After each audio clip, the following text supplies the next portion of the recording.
नमस्कार साथियों, भारत की सियासत में एक ऐसा तूफान मचा है जो आपके दिमाग हिला देगा। 2025 की जातीय जनगणना सिर्फ डेटा की गिनती नहीं बल्कि बीजेपी और गोदी मीडिया की सबसे बड़ी सियासी नौटंकी का खुलासा है। सवाल ये है, जो कल तक चीख चीख कर कह रहे थे जातीय जनगणना देश तोड़ेगी, वे आज इसके झंडा बरादर क्यों बन गए? क्या ये सामाजिक न्याय का मिशन है या वोट की मास्टर चाल? तैयार हो जाइए, क्योंकि आज हम ऐसे सवाल पूछेंगे जिनके जवाब बीजेपी और गोदी मीडिया की नींद उड़ा देंगे। सवाल नंबर 1, बीजेपी आपका असली चेहरा कौन सा है? 2021 में जब राहुल गांधी ने जाति जनगणना की मांग उठाई तो बीजेपी ने कहा यह देश को बांटने की साजिश है। पीएम मोदी ने संसद में बोला हमारी 4 ही जातियां हैं, गरीब, युवा, महिला, किसान। और आरएसएस बीजेपी का वैचारिक गुरु चिल्लाए जाति गिनना हिंदू एकता के खिलाफ। गोदी मीडिया ने राहुल गांधी को अर्बन नक्सल करार दिया। बीजेपी के सोशल मीडिया हैंडल्स ने मीम्स की बाढ़ ला दी। लेकिन अब वही बीजेपी कह रही है जाति जनगणना सामाजिक न्याय लाएगी।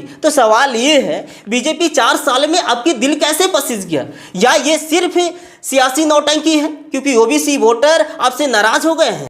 सवाल नंबर 2, गोदी मीडिया आपका रिमोट कंट्रोल किसके पास है? 2021 में आपने राहुल गांधी को वोट का सौदागर कहा। आपके डिबेट शो में चीख चीख कर बोला गया जाति जनगणना हिंदू एकता तोड़ेगी। बीजेपी के ट्रोल्स ने सोशल मीडिया पर राहुल को ट्रोल किया, मीम्स बनाए। लेकिन 30 अप्रैल 2025 को बीजेपी ने हाँ बोली और आप रातों रात पलट गए। वही एंकर जो कल राहुल को कोस रहे थे अब वही चिल्ला रहे हैं मोदी जी का ऐतिहासिक कदम। तो सवाल ये है, गोदी मीडिया अब पत्रकार हो या सत्ता के पालतू? अब ये जुबान इतनी जल्दी कैसे बदल जाती है? सवाल नंबर 3, बीजेपी ये यू टर्न वोट के लिए या दिल से? 2021 में बीजेपी ने संसद में साफ कहा एससी एसटी के अलावा कोई जाति नहीं गिनेंगे। लेकिन 2024 का लोकसभा चुनाव बीजेपी के लिए झटका लाया। यूपी में समाजवादी पार्टी ने ओबीसी वोटर छीन लिए। बिहार में आरजेडी और कांग्रेस ने जाति का मुद्दा उठाया। नीतीश कुमार का 2023 बिहार जाति सर्वे बीजेपी के लिए खतरे की घंटी बना। अब बिहार विधानसभा चुनाव से पहले बीजेपी ने सोचा विपक्ष का हथियार छीन लो। 30 अप्रैल 2025 को कैबिनेट ने हरी झंडी दे दी। गोदी मीडिया ने तुरंत तारीफ शुरू कर दी, बीजेपी का मास्टर स्ट्रोक। लेकिन सवाल ये है, बीजेपी अगर आप सामाजिक न्याय की इतनी फिक्र थी तो 10 साल तक ओबीसी मंत्रालय बजट क्यों नहीं बढ़ा? ये यू टर्न समाज के लिए या सिर्फ कुर्सी बचाने की जुगाड़ है? ये सवाल आपको रातों की नींद हराम कर देगा। सवाल नंबर 4, बीजेपी इस डेटा को आप क्या करोगे? सरकार कहती है ये डिजिटल जनगणना होगा, एआई डेटा छाटेगा, ओबीसी को अलग कॉलम मिलेगा, सामाजिक न्याय आएगा। सुनने में शानदार, लेकिन जरा इतिहास देखो। 2011 में SECC social economic caste census का डेटा इकट्ठा हुआ, लेकिन बीजेपी ने उसे पूरी तरह सार्वजनिक नहीं किया। आधार डेटा लीक की खबरें आज भी सुर्खियों में है। तो सवाल ये है, बीजेपी क्या गारंटी है कि ये डेटा सुरक्षित रहेगा? क्या ये डेटा ओबीसी को 27% आरक्षण की सीमा बढ़ाने के लिए इस्तेमाल होगा या सिर्फ बिहार, यूपी, बंगाल के वोटरों को लुभाने के लिए? और अगर ये डेटा गलत हाथों में गया तो जिम्मेदार कौन?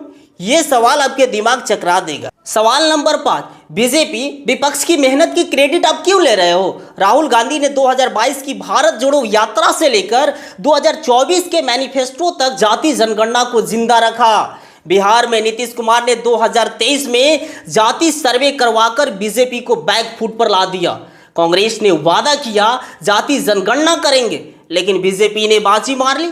2025 में कैबिनेट ने हाँ बोली और अमित शाह ने कहा। कांग्रेस ने कभी ओबीसी की परवाह नहीं की। गोदी मीडिया ने राहुल गांधी को भुलाकर बीजेपी की जय जयकार शुरू कर दी। तो सवाल ये है, बीजेपी अगर राहुल गांधी और नीतीश कुमार ने 4 साल तक ये मुद्दा न उठाया होता तो क्या आप एक कदम उठाते, या सिर्फ विपक्ष को चुप कराने और क्रेडिट चुराने की साजिश है? ये जवाब आपको शर्मिंदा कर देगा। सवाल नंबर 6, बीजेपी आरएसएस का एजेंडा क्या है? आरएसएस बीजेपी का वैचारिक गुरु हमेशा कहते थे जाति गिनना हिंदू एकता को तोड़ेगा। 2021 में आरएसएस के नेताओं ने कहा जाति जनगणना से समाज में बंटवारा बढ़ेगा, लेकिन अब बीजेपी कह रही है ये सामाजिक न्याय का कदम है। तो सवाल ये है, बीजेपी क्या आरएसएस ने आपको इजाजत दे दी या ये सिर्फ दिखावा है? क्या आरएसएस अब जाति जनगणना को सपोर्ट करता है या आप सिर्फ ओबीसी वोटर को लुभाने के लिए आरएसएस से छिपकर एक खेल खेल रहे हो? और अगर आरएसएस इसके खिलाफ है तो क्या ये डेटा कभी लागू होगा या सिर्फ कागजों में रह जाएगा? ये सवाल बीजेपी की नींद उड़ा देगा। सवाल नंबर 7, ये जनगणना जनता को फायदा देगी या बीजेपी को? आइए हम कुछ फायदे को देखते हैं। वंचित जातियों को सरकारी योजनाओं को हक मिल सकता है, आरक्षण और संसाधन बंटवारों में पारदर्शिता आ सकती है, नीतियां सटीक हो सकती है। लेकिन अब खतरे में कौन है? बीजेपी और गोदी मीडिया ने 2021 में कहा था जाति गिनना समाज को तोड़ेगा। क्या अब तनाव बढ़ेगा? डेटा लीक का डर, आधार डेटा लीक हुआ, SECC डेटा दबाया गया, बीजेपी इस बार क्या करोगी? सबसे बड़ा सवाल, क्या ये डेटा सिर्फ वोट के लिए इस्तेमाल होगा जैसे CAA NRC के वक्त हुआ? बीजेपी का पुराना डर था कि जाति जनगणना हिंदू एकता को तोड़ेगी, अब वो इसे सामाजिक न्याय बता रही है। तो सवाल ये है, बीजेपी आपकी मंशा साफ है, ये सिर्फ सियासी ड्रामा है? ये सवाल हर भारतीयों के दिमाग को हिला देगा।